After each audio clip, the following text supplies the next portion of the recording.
Case number 7, wrong self-study. Location, Oxford, England. Adrian was delighted to discover that A Course in Miracles was a self-study course. Finally, he thought, a subject with adequate depth, himself. Within 48 hours, he had purchased 3 notebooks, 4 highlighters, a leather journal, and tabs labelled Childhood, Relationships, Triggers, Patterns, Shadow, Purpose, and Advanced Me. His friend Naomi looked at the pile. What exactly are you studying? Myself. All of it? I'm being thorough. Adrian had spent years in academia and trusted a system with footnotes. His hypothesis was simple. If awakening required self-study, then the more completely he understood Adrian, the closer Adrian would get to enlightenment. So he collected data.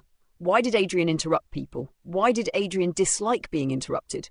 Why did Adrian become defensive when someone suggested he was defensive?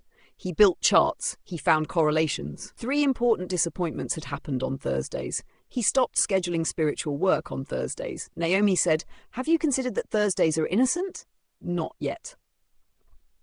At his Oxford study group, the facilitator Miriam said, "Self-study doesn't mean endlessly analysing the personality." Adrian's pen stopped. You can spend years studying preferences, history, wounds, habits, and reactions without questioning the identity that claims them. Adrian felt personally attacked, which was immediately added to triggers.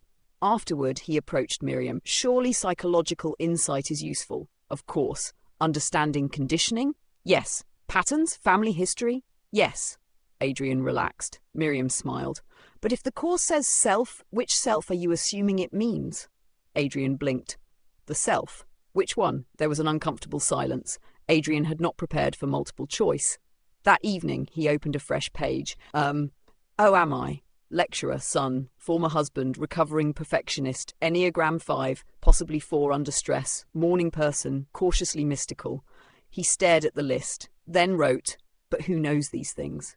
He disliked the question immediately. There was no checkbox.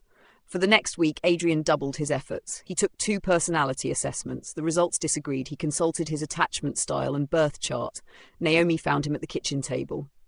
Have you found the self? Apparently it has Capricorn rising. Promising. I'm triangulating. With what? Enneagram, attachment style, natal chart, and childhood narrative. Naomi nodded. Eventually there'll be nowhere left for God to hide.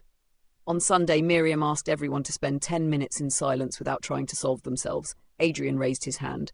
What should we observe? The urge to observe. And then? Nothing. Categorize? No. Interpret? No. Adrian looked pale. 10 minutes began. A thought appeared. You're doing this badly. Adrian reached mentally for a label. Perfectionism. Then, see? Classic perfectionism. Then, good catch. Then you're congratulating yourself for catching yourself. Within 30 seconds, Adrian had formed a committee. He suddenly heard Miriam's question, which self are you studying? For one strange moment, he saw the absurdity. One part of his mind produced thoughts. Another analysed them. Another graded the analysis. Another was proud of the grading. And behind the entire faculty meeting was simple awareness, not arguing with any of it. Adrian started laughing. He tried to suppress it. That produced inappropriate laugh during meditation. More laughter. Naomi opened one eye. You found yourself? Adrian whispered.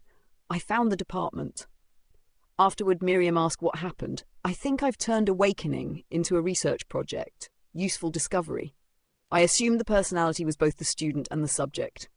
And now? Adrian hesitated. I'm not sure. Miriam smiled. Good. He frowned. That's the correction?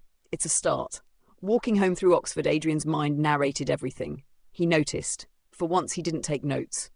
At home, he opened his journal. Self-study. Underneath, Chapter 1, Me. He crossed out me, then wrote, wrong self. Naomi, reading over his shoulder, asked, what happens to the 7 notebooks? I suppose I can still learn from them. Healthy. As long as I don't mistake the biography for the being. Naomi smiled. That sounds annoyingly sensible. Adrian closed the journal. His ego objected. Advanced Me still had an entire section waiting. Adrian peeled off the label, looked at it, and stuck it on the rubbish bin. For the first time in weeks, his self-study contained considerably less Adrian, which Adrian found deeply offensive and peaceful.